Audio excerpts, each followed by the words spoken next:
ये वक्फ की जमीन और जायदादें मुगलों की दी हुई खैरात नहीं है। यह हमारी बनी हुई मस्जिदें और मस्जिदों के मीनारे हुकूमत के सिक्कों से नहीं बने हैं। यह हमारे करबला दरगाहें और ईदगाहें, इनमें हुकूमतों की कोई ईंट नहीं लगी है। जमीन मेरी, तामीर हमने की। जमीन मेरी, बनाए हम। और अगर कोई हुक्मरां ये सोचता है कि मुसलमान है, कर ही क्या सकता है, तो बलियावी आज से नहीं बरसों से चीख रहा है। बलियावी को कमजोर बलियावी की जमात के आलिमों ने किया।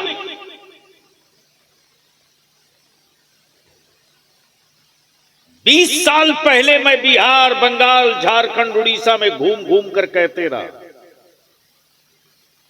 फार्म जिला जिला भेजते रहा कि अहले सुन्नत के लोगों अपनी अपनी मस्जिद, अपने अपने मदरसे, ईदगाहों की डिटेल भर के डायरेक्टरी बना लो। लेकिन आलिमों ने तवज्जो नहीं दी। बरसों से चीख रहा हूं, नशा से बाहर निकलो। सिर्फ दारू का ही नशा नशा नहीं होता, सिर्फ शराब का नशा ही नशा नहीं होता।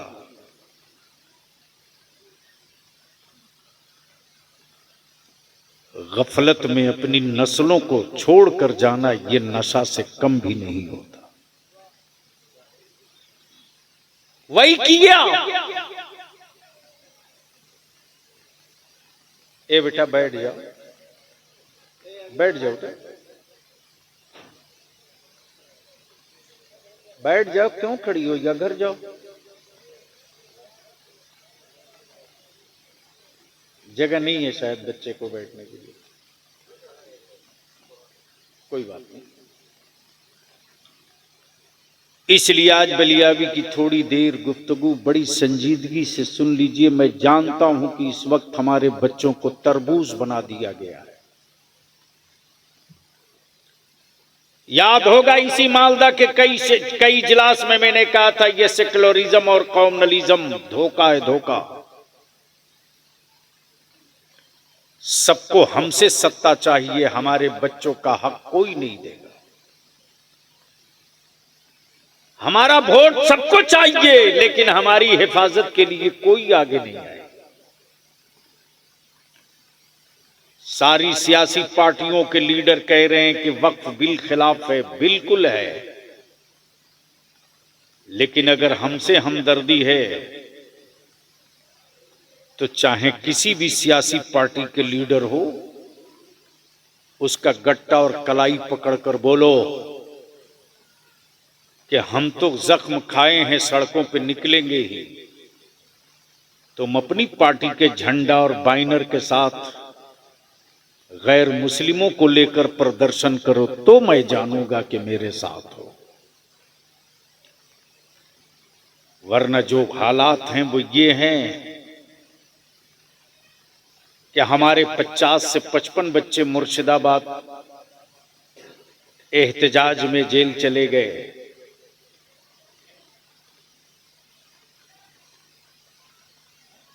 बेईमानों ने बदतमीजियां की। इस्लाम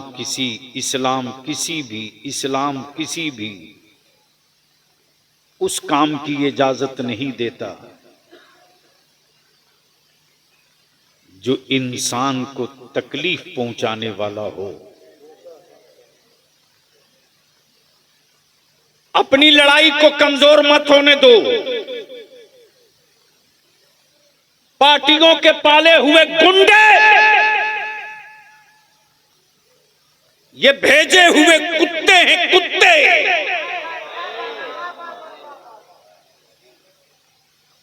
जो गलत हरकतें करते और बदनाम आलिम और मुसलमान होता। इसलिए कि दुनिया का कुफ्र मेरे पैगंबर की तारीख पढ़ करके तब मातम कर रहा है। इस्लाम बदला नहीं लेता, इस्लाम बदल देता है। इस्लाम बदला नहीं लेता, बदल देता है। और आज कुफ्र उसी से डरा हुआ है। तब पूरी दुनिया में इस्लाम के खिलाफ एक प्रोपेगेंडा सेट कर दिया, नैरेटिव सेट। मुसलमान है जिहादी होगा, मुसलमान है जालिम होगा, मुसलमान है नफरती होगा, मुसलमान है लुटेरा होगा, मुसलमान है डकैत होगा, मुसलमान है कातिल होगा। बलियावी कहता कल के टूअरों, जिस इस्लाम के पैगंबर ने जंग के मैदान में पकड़े हुए कैदियों के हाथों की रस्सियां बंधी हों और बंधी रस्सियों की दर्द के दर्द से कैदी चीख रहे हों, तो रहमत आलम फरमावे, मेरे सहाबा ये लोग क्यों दर्द से कराह रहे? ये कराहने की आवाज कहां से आ रही? आकाई रहमत के जानिसारों ने अर्ज की, या रसूल अल्लाह, जो कैदी दुश्मन पकड़े गए हैं उनकी रस्सियां बंधी हैं हाथों में। उस बंधी हुई रस्सियों की गिरहें कुछ ज्यादा सख्त हैं, जिसकी वजह से ये चीख रहे हैं, कराह रहे हैं। रहमत आलम फरमाते, मेरे सहाबा उनके हाथों की रस्सियां ढीली कर दो, इनके दर्द हमें बर्दाश्त नहीं होते। तेरा नबी दर्द देने के लिए नहीं आया है, तेरा नबी दर्द मिटाने के लिए आया है।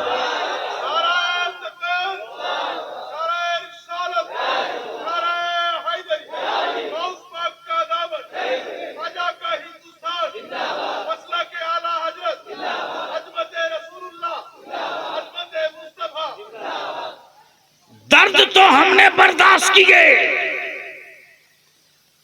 जंगे आजादी की लड़ाई का दर्द हमको मिला। भारत की तकसीम के बाद से मुस्तकिल दर्द अब तक हमको मिला। दर्द तो हम खाए हैं, लेकिन कभी भारत से गद्दारी नहीं की, कभी हिंदुस्तान से गद्दारी नहीं की। जब मुल्क में एक संविधान, एक कानून, जब एक आईन, एक संविधान, तो याद रखो हुक्मरानों, जो ईमान वाला शहादत का जाम पीकर अंग्रेजों को भगाना जानता है, वो ख्वाजा का गुलाम भारत को बचाना भी जानता है। नाराए तकबीर, नाराए तकबीर, नाराए रिसालत। मेरे ख्वाजा का हिंदुस्तान, मेरे ख्वाजा का हिंदुस्तान। मसलक आला हजरत हजरत अल्लामा मौलाना गुलाम रसूल बलियावी साहब किबला। नाराए तकबीर, नाराए रिसालत। जख्म खाकर मुस्कुराते रहना ये मेरे नबी की सुन्नत है। जख्म खाकर मुस्कुराते रहना ये मेरे मुस्तफा की सुन्नत है। लेकिन बलियावी तो परेशान है यार। फेसबुक व्हाट्सएप पे कुछ मुल्ले हमारी औलादों को तख्ते मश्क बनाना जानते, जिनको ये भी पता नहीं कि इस वक्त बिल कानून में क्या है। वो कहते कि बलियावी साहब क्या कर रहे हैं, इनका जमीर कब जागेगा। और जब बलियावी कहता है कि 10 अप्रैल को मैंने मीटिंग बुलाई है, आपका जमीर जाग गया हो तो मीटिंग में तशरीफ लाइए, तो कोई जवाब नहीं आता। जो पहला काम है वो ये है कि हमको गैरों ने नहीं अपनों ने लूटा है। चाहे हिंदुस्तान के बंगाल का वक्फ बोर्ड हो या बिहार का हो या यूपी का या गुजरात का या महाराष्ट्र का या कहीं का, हर वक्फ बोर्ड का चेयरमैन मुसलमान था। हर वक्फ बोर्ड का, हर वक्फ की प्रॉपर्टी का मुतवल्ली मुसलमान था। फिर वक्फ की जमीनें बिकी कैसे? वक्फ की जमीनों को बेचा किसने? और जिसने बेचा उस पर कानूनी कार्रवाई करके जेल भेजा क्यों नहीं? बलियाबी को खूब पता है कि वक्फ बोर्ड में जो लोग बैठे हैं वो गैर मुस्लिम नहीं मुसलमान हैं। क्लर्क भी मुसलमान, किरानी भी मुसलमान। लेकिन अगर कोई चला जाए वक्फ बोर्ड में मस्जिद के काम से, मदरसे के काम से, दरगाह खानकाह के काम से, इमामबाड़ा करबला के काम से, तो वक्फ बोर्ड में बैठे हुए जो कर्मचारी हैं समझते हैं कि खुराक आ गई है, जितना नोच सकते हो इसको नोच के खा जाओ। इससे भी आप इनकार नहीं कर सकते। लेकिन लड़ाई तो होगी। अच्छा, एक बात मैं पूछूं कि लड़ाई समझ कर लड़नी चाहिए या बगैर समझे लड़नी चाहिए? जोर से बोलो ना। इतने बड़े मजमे में कोई एक आदमी है जो हमको समझा सके कि इस कानून में हमारे खिलाफ कौन कौन सा पॉइंट है?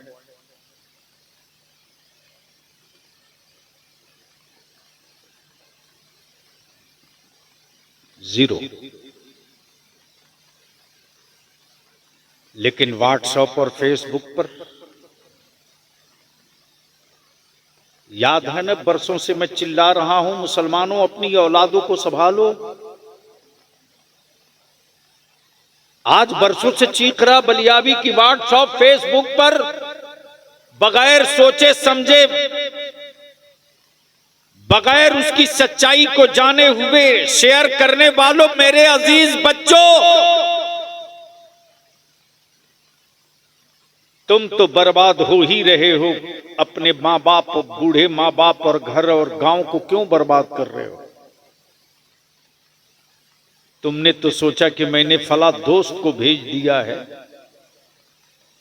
लेकिन शायद तुझे पता नहीं कि तेरे दोस्त के यहां जाने से पहले पहले उस तक पहुंच गया है जिसके जिम्मे एक ही काम है कि मेरा निशान कैसे मिटेगा, मेरे बच्चों को दहशतगर्द कहने का मौका कब मिलेगा। यूपी में बुलडोजर नंगा नाचे, कोई कानून नहीं। एक हरामखोर नहीं बोला ये जुल्म है। लेकिन मुर्शिदाबाद पर सब सबक पढ़ाने, ज्ञान देने आ गए। मैं इसकी सख्त निंदा मजम्मत करता हूं। किसी मजहब का कोई हो, आप अपनी बात करो, अपने हक की बात करो। किसी की दुकान और मकान जलावे कोई और इल्जाम मेरे बच्चों के सर पे मढ़ा जाए, दीदी को भी इस इजलास के जरिए मैं कहना चाहूंगा कि इसकी अदालत के जरिए जांच कराइए, इसलिए कि इसके अंदर से महक आ रही है कि हमारे बच्चों को बदनाम करने के लिए कोई साजिश रची गई है, ताकि पूरे मुल्क में जो गैर मुस्लिम इसके खिलाफ वक्फ बिल की हिमायत में खड़ा हो रहे हैं उनको रोका जा सके। उसकी प्लानिंग का हिस्सा है। इसकी जांच होनी चाहिए। बोलो, होनी चाहिए कि नहीं होनी चाहिए? होनी चाहिए कि नहीं होनी चाहिए? जांच अगर कोई जज कर दे बढ़िया से तो जरूर निकल आएगा कि मुसलमानों को बदनाम कराने के लिए, इस लड़ाई को कमजोर करने के लिए और हिंदू मुस्लिम को बांटने के लिए यह हरकत कराई गई है। इसलिए मैं गुजारिश करूंगा, यूट्यूबर जितने हमारे बैठे हैं, विजुअल और शेयर बढ़ाने के लिए अल्लाह के वास्ते वो हेडिंग मत लगाओ। इससे तुम्हारा थोड़ा भला होगा, लेकिन नुकसान बहुत हो जाएगा तेरी मिल्लत का। तो थोड़ी देर गुफ्तगू कर दूं। जिस आयत करीमा की तिलावत किया है, दुरूद शरीफ पढ़ लेता हूं।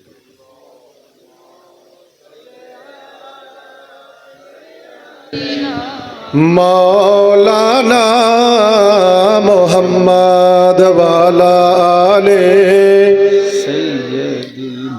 मौलाना मोहम्मद सल्लल्लाहु तआला अलैहि वसल्लम।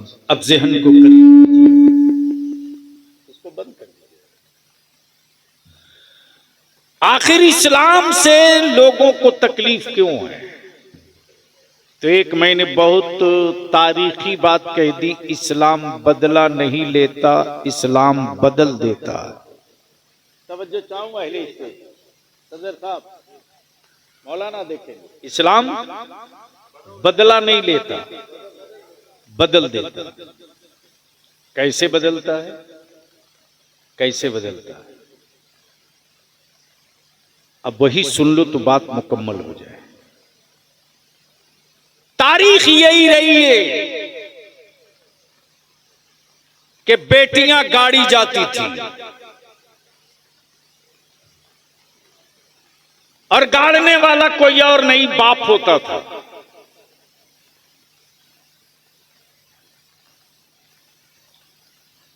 बेटियों की आबरू लूटने वालों को जो माला पहनावे, वो हुक्मरां अगर कहे कि बेटी बचाओ, तो ये इसे ही लगता है कि कोई अपराधी लोगों को ज्ञान दे रहा हो कि आप इंसान बनिए। क्या ऐसे ही है जैसे कोई डकैत किसी को कहे कि आप चोरी मत कीजिए। इस्लाम बदला नहीं लेता। बेटियां दफन हो रही थी, माएं सिसक रही थी, बेटियां गाड़ी जा रही थी, माएं आंसू बहा रही थी। गढ़ती हुई बेटियों को देखकर बाप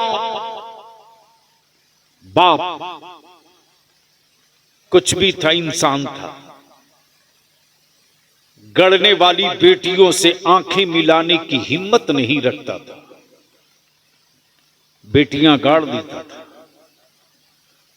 मेरे पैगंबर ने आने के बाद, जमीन पर तशरीफ लाने के बाद, रहमत आलम ने बेटियों को जिंदा गाड़ने वालों से बदला नहीं लिया। रहमत आलम ने उसी बाप को बदल के रख दिया और बता दिया बेटियां गाड़ी नहीं जाएंगी। आज जो तेरी बेटी कहला रही है, कल इसी बेटी के कदमों के नीचे उसकी औलादों की जन्नत हो। बेटियों का मकाम बचाकर मुस्तफा ने बाप बदल दिए, बेटियों के बाप बदल दिए, बाप का ज़हन बदल दिया, बाप की सोच और नजरिया बदल दिया। जब इस्लाम मक्के में तेजी से चल पड़ा और 39 लोग इस्लाम कबूल कर लिए। कितना? 39। कितना? जब 39 लोग इस्लाम कबूल कर लिए, तब अरब के काफिरों ने मीटिंग की और उस दौर के दबंग फारूक आजम से कहा, ए उमर, 39 लोग मुसलमान हो गए, हम पूरी ताकत लगा दिए पैगंबर इस्लाम के खिलाफ प्रोपगंडा करने में।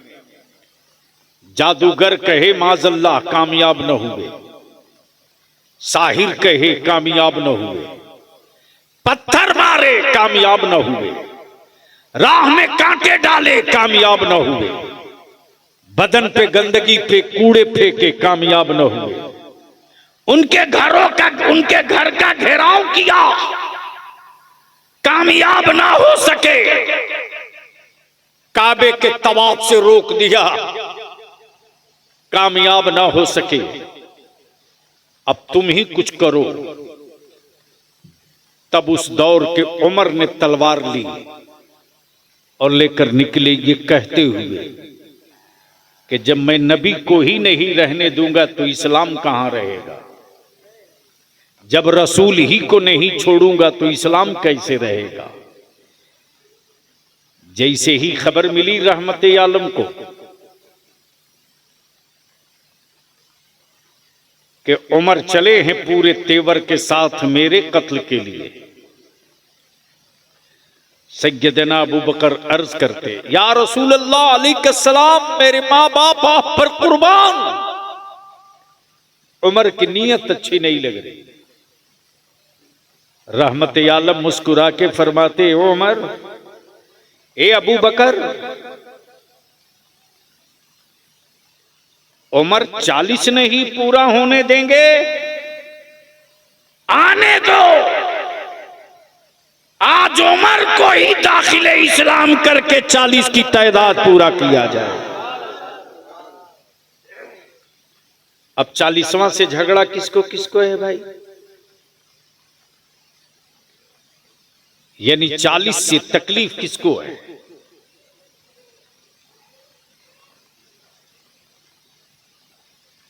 इस पर फिर कभी इस इलाके में आएंगे, कोई याद दिला देगा तो गुफ्तगू लंबी हो जाएगी। चूंकि डॉक्टर के एडवाइस के हिसाब से मैं कुछ ज्यादा आगे जा रहा हूं। मुंह में 6 टाके अंदर पड़े थे। 1 माह 10 दिनों तक तेरा बलियावी सिर्फ लिक्विड और दुआओं पे बाकी रहा। मुसलमान इस्लाम बदला नहीं लेता, बदल देता है। जब सैयदना उमर चले थे तलवार लेकर, तब रास्ते में किसी ने मुस्कुरा के कहा, ए उमर, बड़ा इतरा के जा रहे हो, कहां जा रहे हो? हाय हाय, क्या कहा? बड़ा इतरा कर जा रहे हो, कहां जा रहे हो? तब सैयदना उमर ने यही कहा था कि मैं जा रहा हूं उनका काम तमाम करने। आए हाय, कहने वाले ने कहा, उनकी तरफ बाद में जाना, पहले अपने घर की खबर ले लो। कब बोलोगे यार? बोल दो, तवज्जो चाहो। क्या कहा? पहले अपनी बाड़ी की खबर लो। अब तो बोल दो बंगाल के बाड़ी वालों।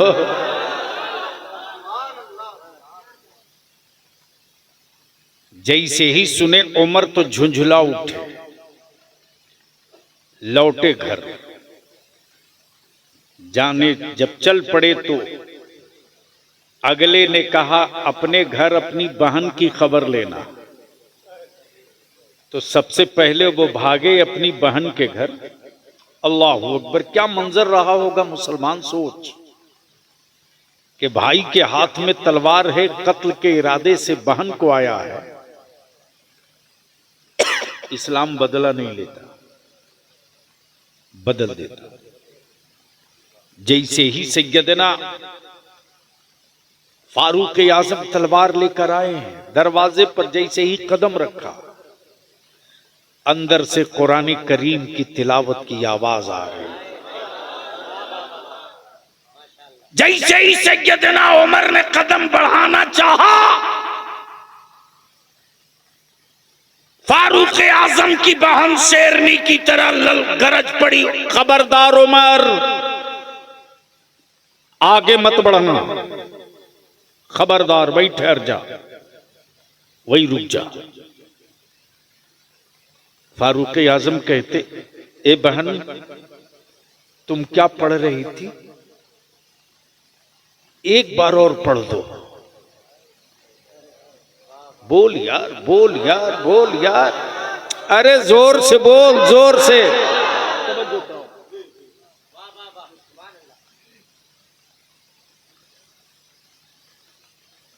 अरे अभी कितने दिन हुए सत्ता संभाले तुझको? क्या क्या तूने बेच दिया? ये उस उम्र की बात बलिया भी कर रहा जिस उम्र के इक़्तिदार में कभी सूरज नहीं डूबा था। तुम 140 करोड़ न संभाल सके, वह मेरा अमीरुल मोमिनीन फारूक आज़म है जिसकी हुकूमत दरिया और समंदर पर भी चला करे। बात तुम इस्लाम की करते हो। डर इसीलिए लगता है, तब एक नैरेटिव और प्रोपेगेंडा सेट किया गया कि जहां लोग सटा इस्लाम के करीब, कि चेहरा नहीं दिल बदल देगा इस्लाम, खानदान बदल देगा इस्लाम। इसीलिए कुफ्र डरा डरा है और इस्लाम और कुरान के खिलाफ प्रोपेगेंडे करा रहा। वो चाहे ट्विटर हो कि मीडिया सेल हो कि ये जितने यूट्यूबर हो, सबको सुपारी दे रखा है। लेकिन बलिया भी कहता अकल के टूअरो, जब कोई वायरलेस और कोई सैटेलाइट न था तब इस्लाम मक्के से भारत आ सकता है, तो भारत का इस्लाम कुफ्र के आंगन में भी जा सकता है।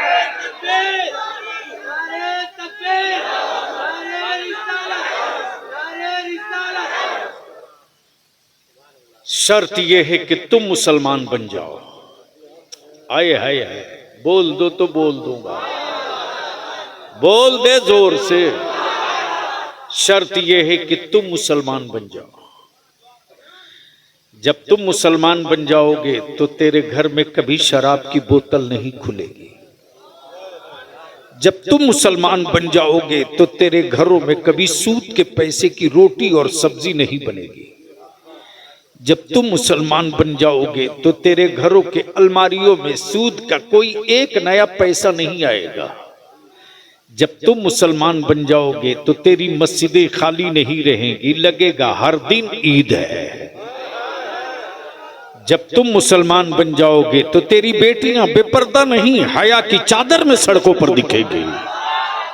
जब तुम मुसलमान बन जाओगे तो तेरे बेटे गाना नहीं गाएंगे, मुस्तफा की नाम पढ़ेंगे। शर्त यह है कि तुम मुसलमान बन जाओ। और जब तुम मुसलमान बन जाओगे ना तो तुम्हारे दरवाजों पर पर्दे लगे रहेंगे। बोलोगे तो बोल दूंगा, जोर से बोल, जोर से।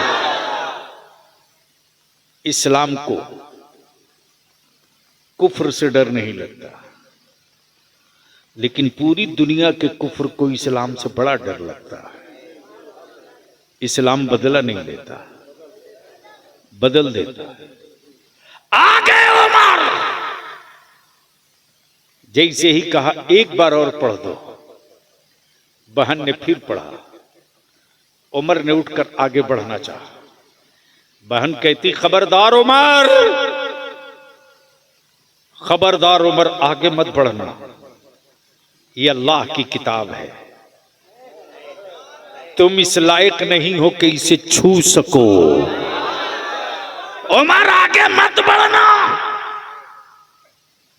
फिर से गदेना उमर कहते कि एक बार और पढ़ दो ना, दिल को बड़ा सुकून मिल रहा है।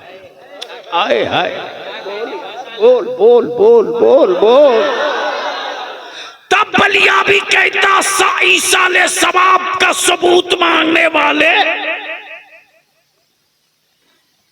जब उमर जैसे बहादुर के बेचैन दिलों को बहन की तिलावत से सुकून मिल सकता है तो कुरान की तिलावतों से कब्र वालों को सुकून कैसे नहीं मिलेगा।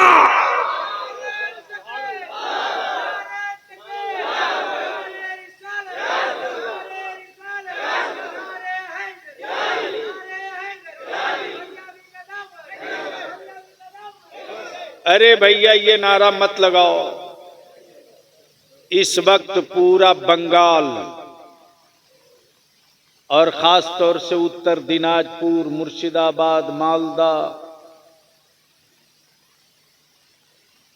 रायगंज, बीरभूम, मिदनापुर, पूरे बंगाल में बेपूंजी का अच्छा कारोबार तो यही है। बस चले कुछ लोगों का तो बलियावी की गर्दन दाब के मार देंगे, लेकिन हलक में जब तक सांस बची रहेगी ना,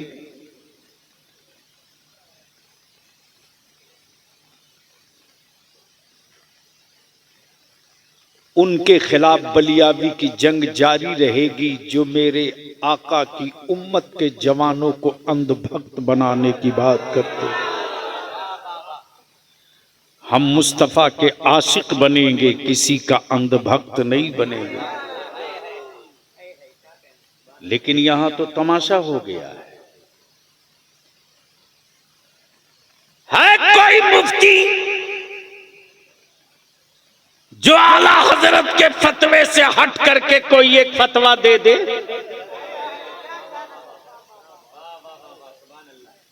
यानी सवाल का जवाब लिखने के लिए आला हजरत चाहिए। जलसे में आला हजरत का नारा लगे तो पेट में दर्द होगा।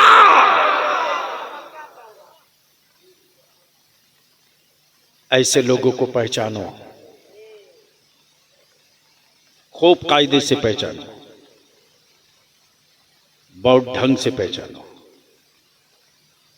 और अंधभक्त मत बनाओ, नबी का आशिक बनाओ।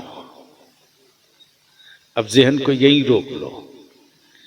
जैसे ही सैयदना उमर ने कहा एक बार और पढ़ दो, बड़ा सुकून मिल रहा है, बेचैन दिल को बड़ा सुकून मिल रहा। बहन ने फिर कुरान करीम की उसी आयत करीमा को दोहराया। अब उमर उठे हैं तलवार लिए, चले हैं मुस्तफा की बारगाह में, देख रहे हैं सैयदना अबू बकर सिद्दीक आकाए रहमत की तरफ मुखातब होकर अर्ज करते, या रसूल अल्लाह अलैहि सलाम। उमर के हाथों में तलवार है, उमर इधर ही आ रहा है, नीयत अच्छी नहीं लगती। आकाए रहमत ने क्या कहा, ए अबू बकर घबरा मत, घबरा मत, घबरा मत, आज उमर को ही बदल दिया जाएगा। तवज्जो चाहो, तवज्जो चाहो। ये नहीं कहा कि उसकी तलवार से उसे मार दिया जाएगा, इसलिए कि मेरा नबी मारने की बात नहीं करता, मरने वालों को जिंदा रखने की बात मेरा मुस्तफा किया करता। इसलिए इस्लाम बदला नहीं लेता, बदल देता है। अब आजा जरा सा जहन को थोड़ा करीब कर ले। करबला मुअल्ला में बंद पानी हुआ, खेमे जले, घर लूटा, औलादों की लाशें तड़पी, क्या क्या न हुआ। लेकिन खानदाने मुस्तफा के लोगों ने बदला नहीं लिया। एक नन्हे अली असगर की,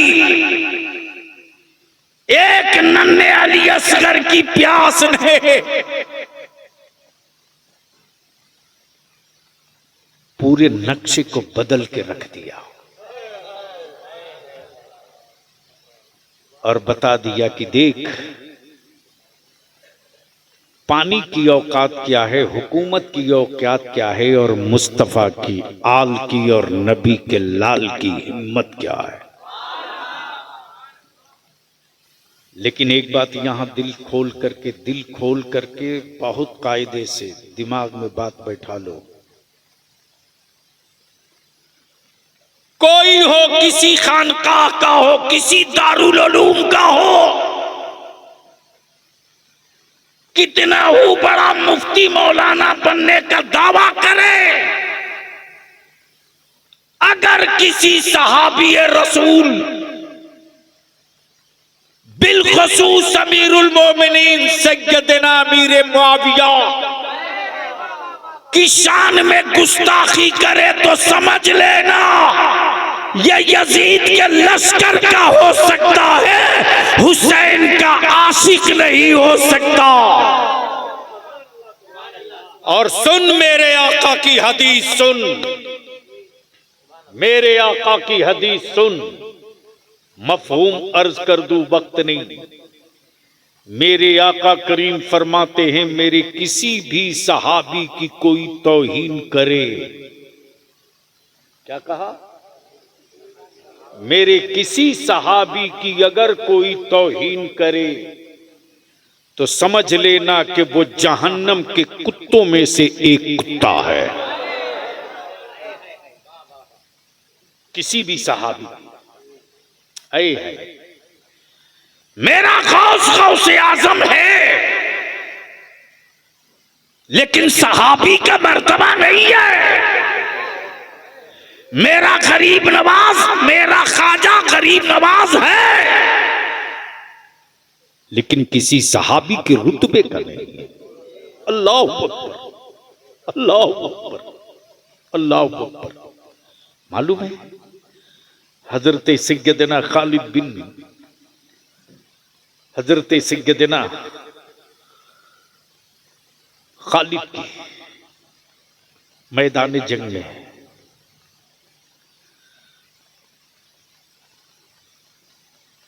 अचानक लड़ाई बंद कर दी है। सारे जानेसार परेशान, अब क्या होगा? हम जंग हार जाएंगे, हम पर हमले हो गए। लेकिन हजरत सैयदना खालिद की कैफियत ये कि वो घोड़े से नीचे उतर करके अपना अमामा ढूंढ रहे हैं, अमामा ढूंढ रहे हैं। आप सोचो जरा, तलवारें चमक रही हो, गरज रही हो, इसी बीच में वो अपना मामा ढूंढ रहे हैं, अपना मामा ढूंढ रहे हैं और कह रहे लोगों तलवारें रोको, अमामा ढूंढो। कमांडर है, अमामा ढूंढवा रहे हैं। लोग परेशान हैं, क्या हो गया खालिद को? अचानक जंग रोक दी और कह रहे हैं अमामा ढूंढो। जैसे ही अमामा शरीफ मिल गया, सैयदना खालिद अपने सर पर रख के कहते, जंग जीतने की जमानत मेरे सर से उतर गई थी, जंग को फतह करने की जमानत मेरे सर पे आ गई है, जंग जीत जाओ। जानेसारों ने अर्ज की, ए सैयदना खालिद ये तो बताओ कि इस कपड़े में क्या तासीर है कि जंग जीतने की अमानत है? सैयदना खालिद फरमाते, मेरे जानेसारों, मेरे जाबाजों, इस कपड़े की कीमत नहीं है, लेकिन इस कपड़े में मेरे आका का मुँह मुकद्दस रखा हुआ है। और खालिद का अकीदा और ईमान और इश्क ये है कि जिस मैदान में मुस्तफा का मुँह मुकद्दस होगा वो जंग हम ही जीतेंगे। मेरे अजीज, क्या हुआ बाबू? कुछ याद आ गया उसको? नहीं नहीं, किसके लिए? नहीं नहीं, बैठ जाओ, मोहब्बत है तुम लोगों की। याद रखना, हम अपने उलमा से बार बार कहते हैं, हमारे बच्चों की इस मोहब्बत को आप रायगा मत जाने दीजिए। दुनिया के किसी भी मजहब में इस तरह मोहब्बत करने वाला अपने मजहबी पेशवा से कोई नहीं मिलता है, कोई नहीं मिलता। मौलाना, आज तक मैंने नहीं देखा है कि किसी बाबा के लिए कोई गंदा वगलदान धुल करके ले जाकर के रखता हो, नहीं देखा। ये भी नहीं देखा कि आलिम, ये भी नहीं देखा देखा ना, थोड़ा सा पसीना आने लगा, ऐसा सुबह पंखा लाओ। हम अपने उलमा से यही अपील करते हैं हाथ जोड़ करके कि हमारे बच्चों की इस मोहब्बत को आप बचा लो। अगर हमारे बच्चे घायल हो गए और आलिमों से भरोसा टूट गया ना, तो इस्लाम बहुत कमजोर हो जाएगा, सुन्नियत बहुत कमजोर हो जाएगी। और इस भरोसे को अगर आपने और जीत कर मजबूत कर लिया ना, तो आज भी मेरी कौम के उन बच्चों में जो मजदूर है, जो लेबर है, जो खटता है, जो ईंट जोड़ता है, जो दीवार पर प्लास्टरा करता है, जो सेंटरिंग ठोकता है, जो दिन में मजदूरी करता है, जो ऑफिसों में कलम चलाता है, जो तिजारत करता है, आज भी मेरे जवानों के दिलों में इतनी मोहब्बत आलिमों के लिए है ना, इतनी मोहब्बत है कि ये मोहब्बत दुनिया के किसी और मजहब के लोगों के जवानों के बीच नहीं है। इसको बचा लीजिए, इसको बचा लीजिए। अगर इसको बचा लिए ना, तो मेरा दावा नहीं, यकीन है कि हमारे बच्चे खुद भूखे रह लेंगे, लेकिन अपने मजहबी पेशवा को कभी भूखा नहीं रहने देंगे, कभी नहीं रहने देंगे। आलिम जरूरत पूरी कर सकता है, हमारे बच्चे आलिम की जरूरत पूरी कर सकते, हमारे बच्चे किसी आलिम या किसी शायर की लालच पूरी नहीं कर सकते। और मैं कहूंगा अहले सुन्नत के जवानों से, आलिमों को जलसों में बुलाओ जो दरसगाहों से फारिग हो, नबी के आशिकों को जलसे में बुलाओ। भाड़े की फौज से जंग नहीं जीती जा सकती, तो भाड़े के मौलवी और भाड़े के शायर से तुम मसलक कैसे बचा सकते हो?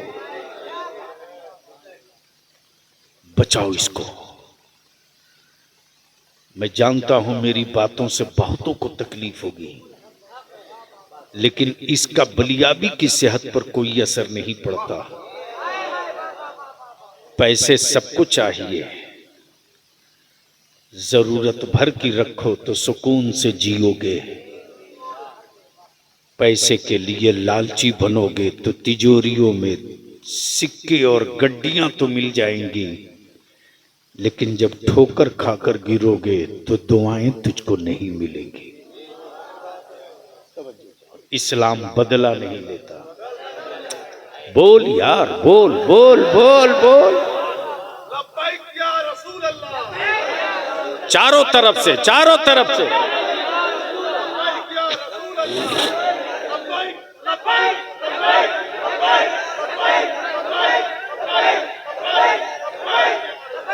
चारों तरफ से हाथ उठा लो, बता दो इकट्ठा हो गए हैं मुस्तफा वाले। अल्लाह, मेरे साथ लगा दो, सारा मजमा हाथ दोनों उठाना। लब्बैक या रसूल अल्लाह,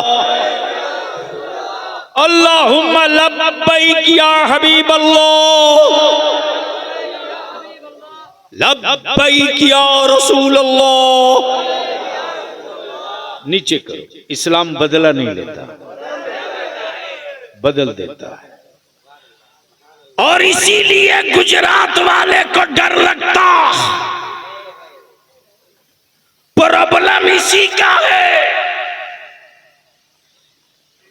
कि हर तरह का ऑफर और छूट देने के बाद भी अब्दुल्ला महेश न बना, शाकिर रमेश न बना,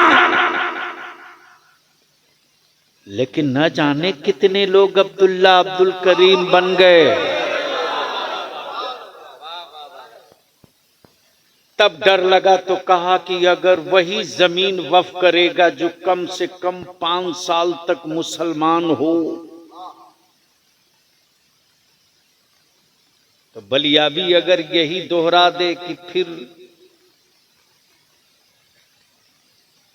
मंदिरों के लिए जमीन वही दे जो कम से कम 5 साल तक हिंदू रहे,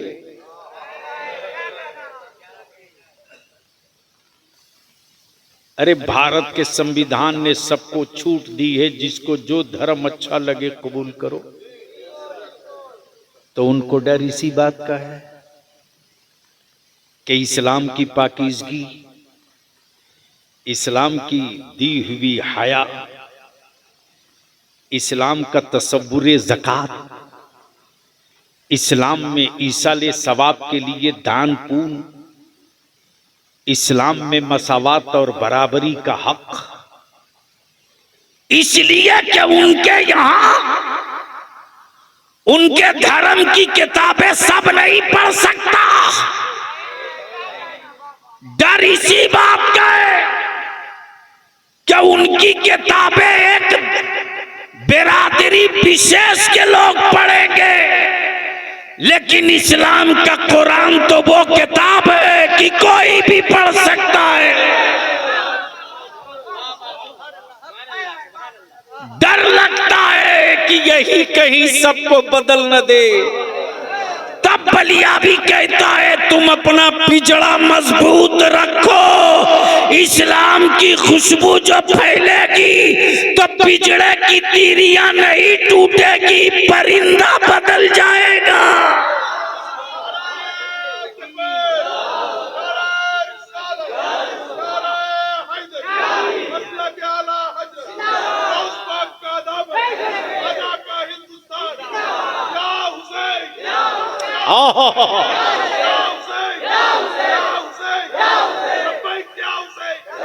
सुभान अल्लाह। एक बात दिल में लिख लो, जो बरेली के इमाम अहमद रजा के मसलक पर चलने वाला है वही सच्चा हुसैनी है। सैयदना अबू बकर सिद्दीक को छोड़कर कोई मौलाई नहीं हो सकता, और सैयदना मौला अली को छोड़कर कोई हुसैनी भी नहीं हो सकता। ये बड़ा नाजुक रास्ता है। अहले बैत के लिए बाल बराबर भी बदगुमानी हुई तो भी गए, और सहाबा के लिए खुलफाए राशिदीन सैयदना अबू बकर सिद्दीक, सैयदना फारूक आजम के लिए थोड़ी सी बदगुमानी हुई तो भी गए। आई है। अब जरा दिल लगा तो मैं तुझको आंखों से दिखा दूं और एक बहुत बड़े फितने को आज दफन कर दो। देखना चाहोगे? कितना टाइम हो गया? ओहो, बहुत देर बोल दी। क्या चाहते हो आगे फिर तकरीर ना हो? जो मेरी सेहत है, मैंने मोहब्बतों का ख्याल किया, तो जिस तरह आप मेरी सेहत का ख्याल करोगे। बस एक वाकया। अच्छा, एक बात बताओ कि मेरे आका करीम सल्लल्लाहु अलैहि वसल्लम के गुंबदे खजरा में दाएं और बाएं कौन लेटा है?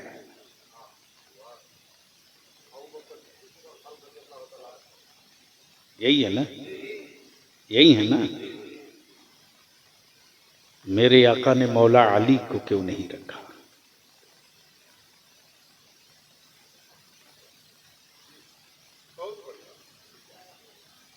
मेरे आका ने सैयदना उस्मान गनी को क्यों नहीं रखा? वो तो कासिमे कुल है। तब ताजुशरिया ने इश्क की चादर खसकाई और क्या कहा? जहां बानी अता कर दो। क्या कहा? भरी जन्नत, खाली जन्नत नहीं। बोल यार, बोल यार, बोल। उनमें हमें यही फर्क है, वो सिर्फ जन्नत मांगते हैं, और मेरे आला हजरत का वारिस भरी जन्नत मांग रहा है। मौलाना तब बलियावी कहता, अगर बत्ती मोमबत्ती बेचने वालों को आला हजरत समझ में नहीं आएंगे। धागा बेचकर हवेली बना सकते हो, धागा बेचकर रजा नहीं समझ सकते। क्या कहा?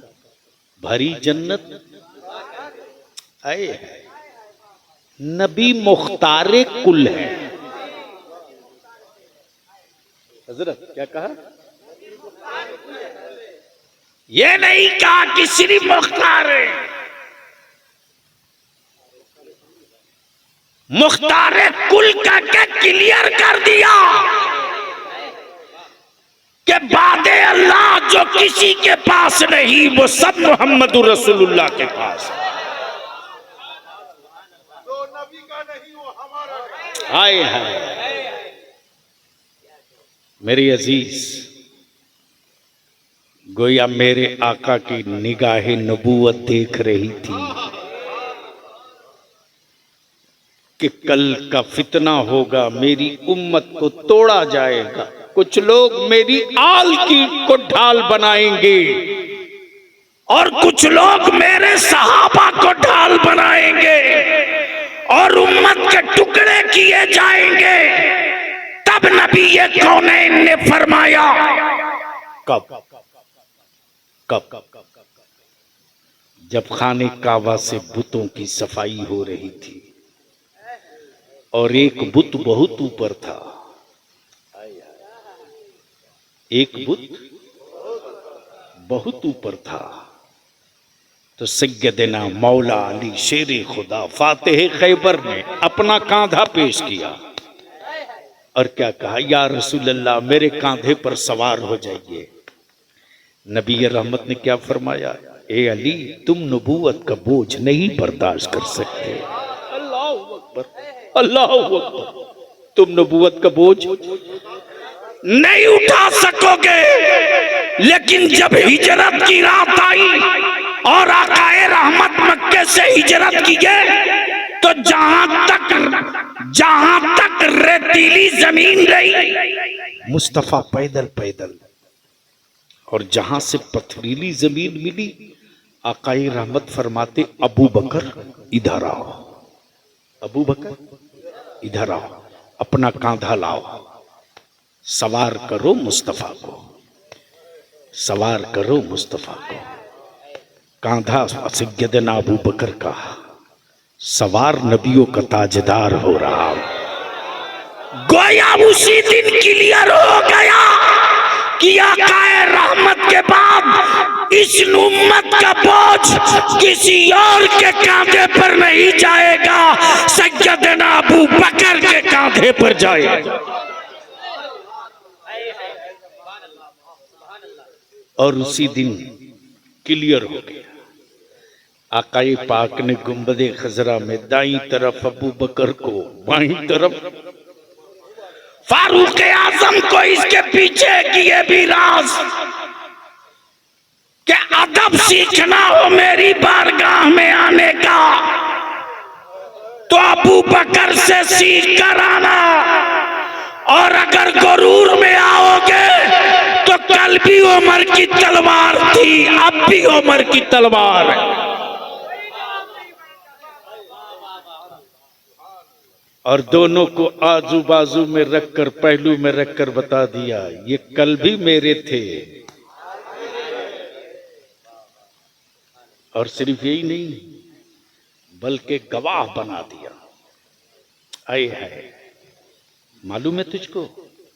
नहीं मालूम है, क्योंकि अब तो हमारे यहाँ जलसों में तकरीरें जो हो रही हैं, हमको तो तकरीर आती नहीं, ये तो मेरे ताजदारे अहले सुन्नत मुफ्ती आजम की अता है, रईसुल कलम ताजु शरिया की दुआ है, वरना मुझ जैसा कम पढ़ा कहाँ से तकरीर से कर सकता है। ये मेरे बस का नहीं। मेरे अजीज, बस ज़हन को थोड़ा सा करीब कर लो, थोड़ा सा। इस्लाम बदला नहीं लेता। जोर से बोल, जोर से बोल, जोर से। ये वही इस्लाम है जिसने मक्का बदल दिया, बेटियों का वकार बदल दिया, बूढ़ों का मकाम बदल दिया, काबे की अजमत बदल दी। ये वही इस्लाम है। जब भारत में आ गया, कहां दिल लगाओ, बड़ी कीमती बात समझ सकते हो तो इशारे में समझना। मैं वो नहीं हूं कि किसी के बदन का कपड़ा उतारूं।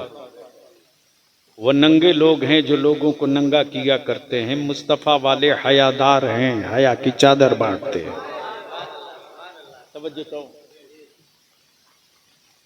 लोग तलवारों पर धार लगा के बैठे थे, ये कह रहे थे कि हम ही रहेंगे, दूसरा थोड़ी आने वाला है।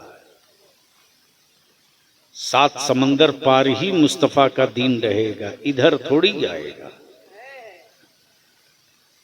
लेकिन अचानक लोगों की आंखें फटी की फटी रह गई जब भारत के ईमान वालों का मुश्किल कुशा मेरा गरीब नवाज आ गया। अरे बोल यार, बोल बोल। होने लगी मीटिंग, महापंचायत। इस्लाम आया, दिखा नहीं, आ कैसे गया?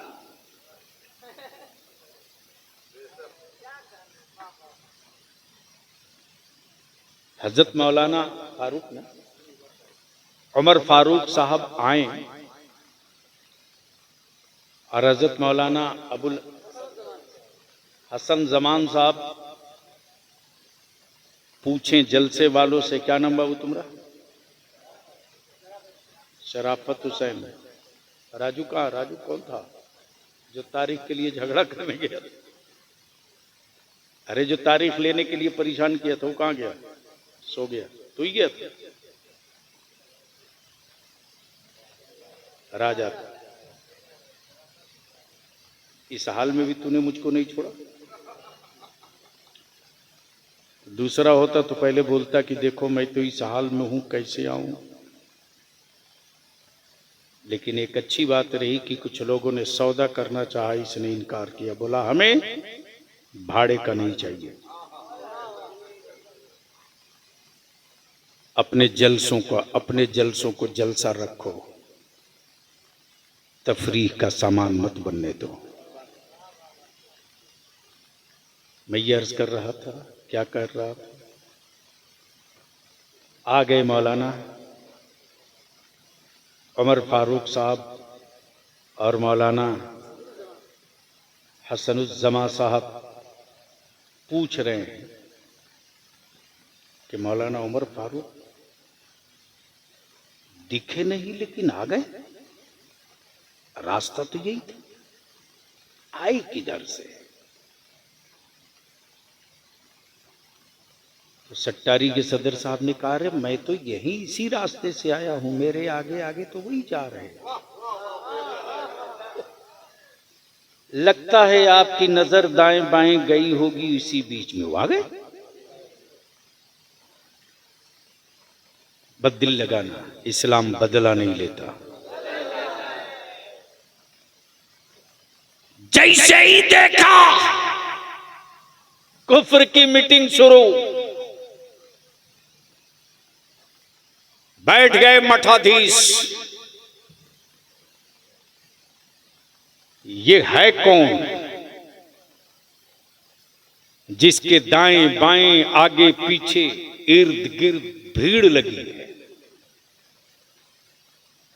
और कमाल ये है कि जो भी जाता है उसी के साथ उसी के प्याले में खाता है। यहां तो एक दूसरे के कुएं पर पानी नहीं लेने दिया जाता। वो चले हैं इंसाफ करने मुसलमानों के साथ, जो आज तक अपने कुएं से किसी दलित को पानी नहीं लेने दिए।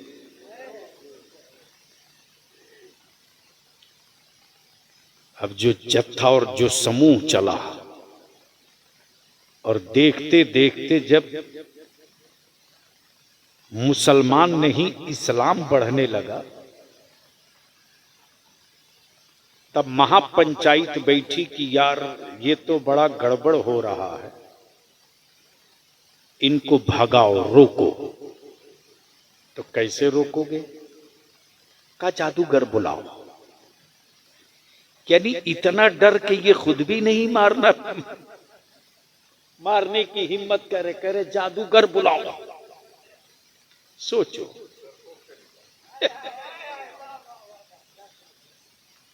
जो जादूगर से इस्लाम को मरवाना चाह रहे,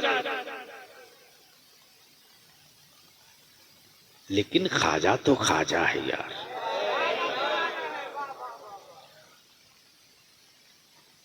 क्या बात रही ईमान वालों के मुश्किल कुशा बलिहारी जाऊं मेरे गरीब नवाज। क्या दवा इलाज किया है, क्या बढ़िया जल पानी का व्यवस्था किया है। भेजा खड़ा उनको, पीटते पाटते कूटते पीटते लाई नीचे। अच्छा, हैरत है कि खड़ाउन को क्या पता कि जय जोगी जयपाल यही है, वो तो लकड़ी है। क्या हजरत, लकड़ी को क्या पता कि आप ही हजरत, वो तो लकड़ी है। लकड़ी जाकर आसमान से ढूंढ लाई नीचे, चल नीचे चल, बहुत गुंडई कर लिया, चल। तब देखा अब तो यहां भी चुक गए, अब क्या करें? कहा पानी बंद करो आना सागर का। क्या कहा? बंद करो पानी, अपने ही ठीक हो जाएंगे। तब मेरे गरीब नवाज खान ने फरमाया, अकल के टुअरो, तुम पानी बंद करोगे, मैं आना सागर ही बदल के रख दूंगा। जो बदला है आना सागर तो कुफ्र कांप गया। तब बलियावी कहता है कि इस्लाम बदला नहीं लेता, बदल देता है। हम आपसे अपील करेंगे, गुजारिश करेंगे, वक्फ बिल, वक्फ कानून पर एहतजाज हो तो पुरअमन हो, और किसी भी सियासी पार्टी के लीडर को मत जमा होने दो अपने आंदोलन में, वरना सत्ता पक्ष और विपक्ष दोनों मिलकर अपनी राजनीति के लिए हरकतें कुछ ऐसी कर देंगे और इल्जाम मेरे बच्चों के सर आएगा। मैं तो साफ कहता हूं, किसी भी पार्टी के हो, किसी भी सियासी दल के हो, अपने नेता और अपनी पार्टी के सुप्रीमो से कहो कि मुसलमान तो जला हुआ है, आंदोलन कर रहा है। अगर सच्चे मानों में आप मुसलमानों के हमदर्द और वक्फ कानून के खिलाफ हैं तो आप अपनी बिरादरी और अपने धर्म के लोगों को लेकर अलग निकलिए, ताकि हुकूमत पर ये असर पड़े कि इस कानून से सिर्फ मुसलमानों को ही तकलीफ नहीं है, भारत के नन मुस्लिमों को भी तकलीफ है। वरना भीड़ मेरी हो, बच्चे मेरे हों और इनके जज्बात से खेलकर रोटी आप सेकें तो याद रखना ये नुकसान लंबा हो जाएगा। और कमाल ये नहीं कि हम कानून को हाथ में लेकर जंग लड़ें। कमाल ये है कि कानून के साथ रहकर हम जंग जीत जाएं। यही मेरे आका की सुन्नत है और शरीयत भी है। और मैं तो कहता हूं कि भारत में एक ही लीडर है जिसने पूरी जंगे आज़ादी का नक्शा जो बनाया है, करमचंद राष्ट्रपिता बापू ने, वो किसी मुल्क के हुक्मरां की जिंदगी से सीख कर नहीं, मेरे मुस्तफ़ा की जिंदगी से सीख कर। अहिंसा का पैगाम मेरे नबी का था, इंसानियत का तहफ़्फ़ुज़ मेरे नबी का था, और उसी पर चलकर इस मुल्क की आज़ादी की जंग लड़ी गई है। खबरदार अपने औलादों के दिलों से ये बात निकलने मत दो कि ये मुल्क उसका नहीं है। एहसास दिलाते रहो कि ये मुल्क उसी का है और इस मुल्क में अमन के साथ अपना हक लेने का की जिम्मेदारी भी उसी की है। अल्लाह तबारक व ताला अमल खैर की तौफीक रफ़ीक अता फरमाए। यार जिंदा खड़े